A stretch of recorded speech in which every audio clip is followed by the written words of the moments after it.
Trump bursts into the heart of Central Asia. The US president is ready to personally meet with the leaders of the 5 regional countries to discuss trade, investment, and security. All of this is under the banner of strengthening America's position in what was once Moscow's sphere of influence. Russia watches from the sidelines as Washington strategically sets its geopolitical traps. Central Asia is now in the crosshairs of the US. Trump is ready to play big, and it seems the Kremlin once again finds itself as a mere spectator. Watch now for all the details. Donald Trump has invited the leaders of Central Asia to a US summit. The meeting will take place in the C5+1 format in Washington. So we can clearly see how the United States and the People's Republic of China are both trying to divide the world, while Russia notably is not being factored into this equation. On November 6th, the leaders of Kazakhstan, Kyrgyzstan, Tajikistan, Turkmenistan, and Uzbekistan will arrive in the American capital. The United States of America is trying to strengthen its influence in a region that for many years was considered predominantly a Russian sphere of influence. It should be noted that Central Asia, squeezed between Russia and China and economically dependent on these 2 major neighboring powers, is trying to balance its foreign policy by declaring a multi-vector approach. We're talking about investments, access to important opportunities, and so much more. To American markets, energy and technology projects, and of course cooperation in the field of security. For the countries of Central Asia, this is not just a protocol visit. In my opinion, it is a significant and valuable opportunity to balance between major centers of power, such as the United States, Russia, and China. And none of these states wants to end up in a situation where they are forced to choose sides or lose their independence and autonomy. This visit, therefore, represents a chance for these nations to assert their own interests, maintain their sovereignty, and pursue a more balanced and diversified foreign policy approach, in complete dependence on either Moscow or Beijing. And now, at this time, they are clearly demonstrating a willingness to play a more independent role. The president of Kazakhstan, Kassym-Jomart Tokayev, has already sent a letter to Trump expressing his sincere gratitude for the invitation and called the meeting timely. Tokayev noted that he shares the main goals of the US president's domestic and foreign policy. In particular, the defense of traditional values based on principles of common sense, as well as the American leader's desire to protect peace and security. He is also actively seeking and carefully considering possible and viable alternatives in the area of foreign policy. Furthermore, he very clearly and fully understands that if the Russian Federation succeeds in achieving some of its stated objectives in Ukraine, then Kazakhstan could very well become one of the next potential victims of the Kremlin's ongoing and aggressive expansionist policy. This awareness significantly influences his cautious and strategic approach to international relations and regional security. It is reported that the invitation to the countries was preceded by the arrival in Central Asia of the U.S. Special Envoy for South and Central Asia, Sergio Gora, and Deputy Secretary of State Christopher Landau. I don't think this will be a very quick process. We have to understand that, after all, these countries have long been within Russia's sphere of influence, and only recently has China increased its presence. But the United States, given their various capabilities, can gradually win these countries over. And I think that these countries can, in fact, position themselves as those who are pursuing a multi-vector development course on the international stage. And let's put it this way, no one will really be able to make any claims against them for that. This week, members of the U.S. Congress called on Donald Trump to hold a summit this year with the leaders of Central Asian countries to advance the United States' strategic goals in the region, including security cooperation, economic ties, soft power, and effective governance. This will be the second summit in this format. The first one took place in 2023 in New York on the sidelines of the UN General Assembly.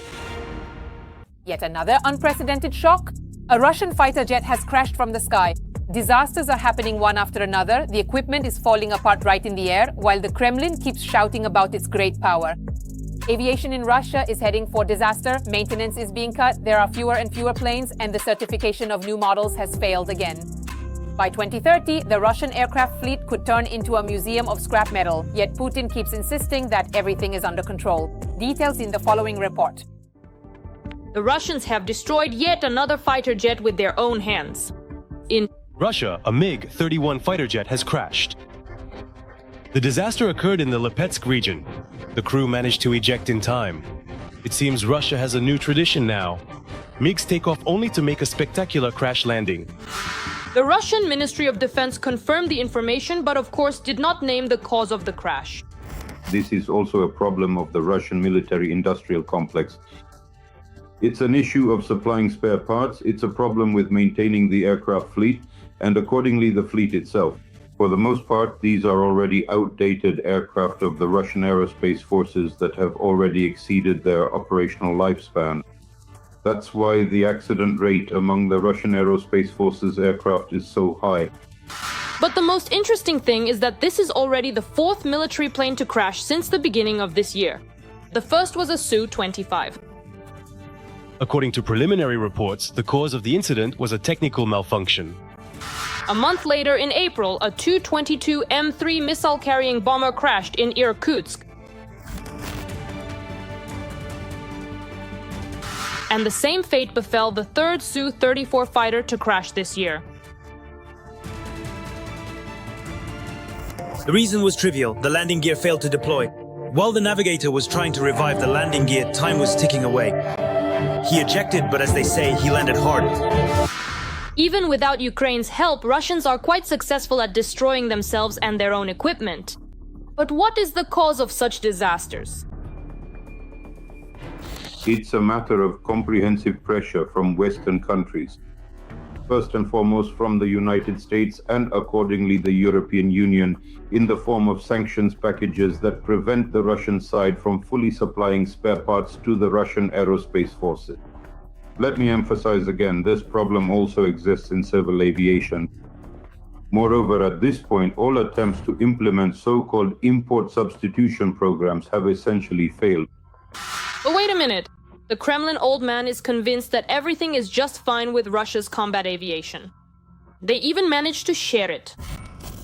And now, despite the fact that we ourselves need combat aviation in the context of conducting the special military operation, I do not believe that our aviation industry enterprises are oversized. We not only completely meet all the needs of the armed forces of the Russian Federation today, but also supply the necessary equipment for export. It is in great demand. At the moment, it should be noted that the Russian Federation has significantly lost its position precisely due to the inability to scale up production of the latest fighter jets and other, accordingly, types of equipment needed by foreign partners. It should be noted that at the moment, the so-called Indian contracts are at risk of falling through. Well, okay, maybe things are better with civil aviation in Russia. Today, they're offering you flying coffins, and tomorrow, you won't even have that. At least 4 million people will suddenly lose the ability to receive medical care, vital cargo, or spend the summer on the shores of a warm sea. But it seems not. There are fewer and fewer operational civil aircraft in Russia, and by 2030, the country risks losing half of its fleet altogether. Without foreign components, aviation is literally suffocating. Sanctions have cut Russia off from Boeing, Airbus, and their services. And domestic engines and electronics have remained only on paper. This is not just a failure of the industry. This is a diagnosis for the entire Russian economy.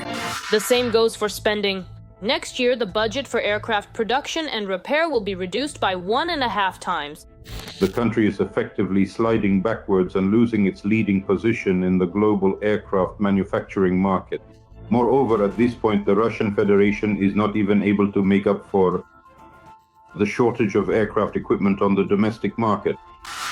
They promised it by the end of 2025, but unfortunately they miscalculated. Once again, Russia has missed the certification deadline for the new Il-114 aircraft.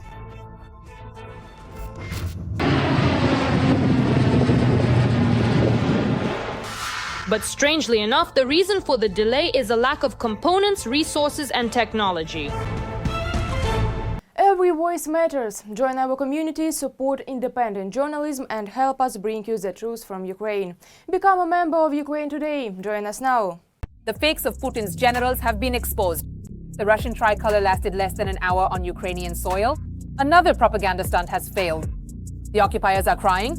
A train echelon in Zaporizhzhia has been destroyed. 2 radars and oil depots in Crimea are out of commission. Retribution has caught up with the killer.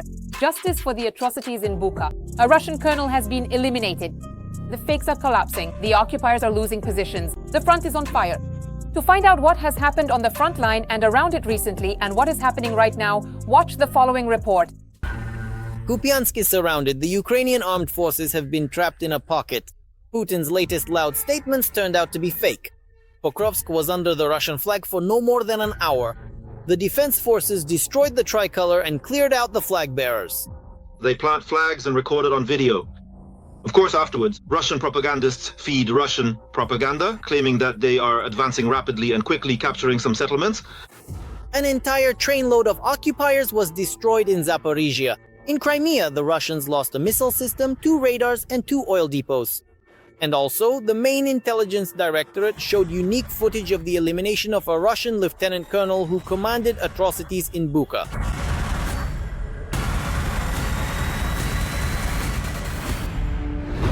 Pokrovsk under the Russian flag. This image was shown by almost all Russian media outlets. They just forgot to mention that the tricolor on the city entrance stele lasted no more than an hour. Another loud victory turned out to be just a banal PR stunt. As our military reported, the rag was discovered at 9:40, and by 10:40 it had already been destroyed. When these small groups show up somewhere, they stick a flag in, record it on video. Of course, afterwards, Russian propagandists then feed this to Russian propaganda, claiming that they are advancing rapidly and quickly, capturing some settlements. No, this does not mean consolidation, it just means presence. However, the situation in Pokrovsk itself remains tense, Ukrainian military report. Deep State reports that Russian forces continue to infiltrate the city, gradually increasing their infantry presence and expanding sabotage and reconnaissance activities. The main objective is to advance at any cost and disrupt Ukrainian logistics. If we take Pokrovsk in a broad sense, the enemy acted from the west to the north, cutting off this logistical route. In the south-southwest from the west, the city entered. Intense fighting is taking place from these directions. City, from the east of Miserably. In fact, first of all, Miserably still covers Pokrovsk from the east in this general agglomeration. At the same time, the news about the Russian flag on the stele in Pokrovsk apparently excited Putin so much that he declared the encirclement of the Ukrainian armed forces not only in this city but also in Kupiansk as well. The Joint Forces grouping denied this information, stating that the bunker dweller once again has to make a fool of himself and to repeat the lies of his own generals, lies that not even his own audience believes. We are conducting both offensive operations in Kupiansk and, accordingly, delivering fire strikes in the area. And the strikes on the dam in particular allow us to neutralize the threat. The reserves that were being brought up along the road and other routes, these highways, where there were bridges, some of them were partially flooded or destroyed.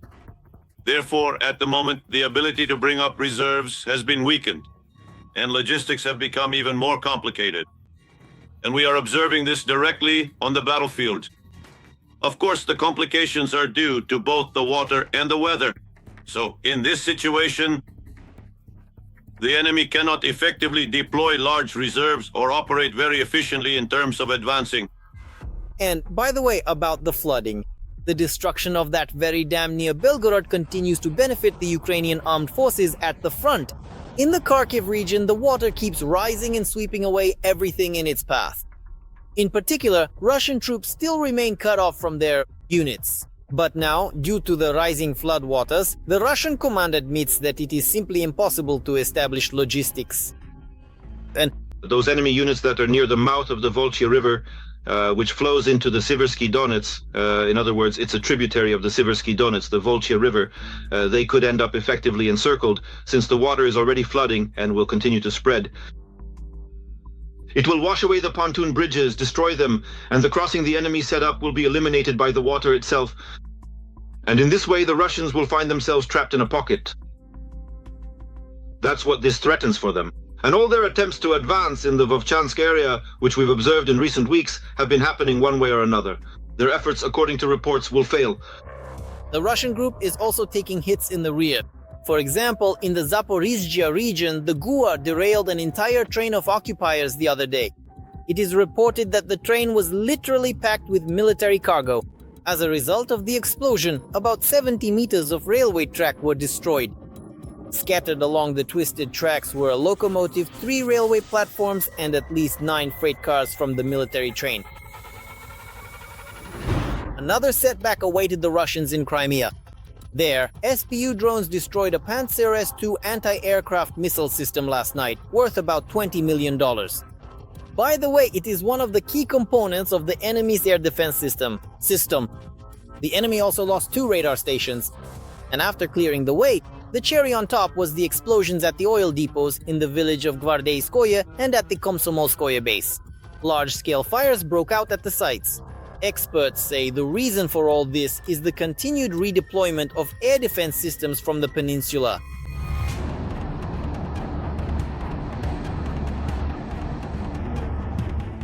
The expansion of the defense system. For example, around Moscow, the buildup is happening at the expense of something else, by draining resources from other sites. For now, they have been completely drained. The Far East and Siberia. Putin and his generals believe that our drones can't reach there. Well, that's still up for debate. Nevertheless, as Russian systems are destroyed and Moscow's air defense network becomes denser, the focus keeps shifting. They won't be able to produce more air defense systems than they already can. If they concentrate them in some places, it means they're simply leaving other places exposed. And finally, yet another spectacular GUR operation in Russia. Our intelligence officers reminded everyone that not a single Russian crime will go unpunished.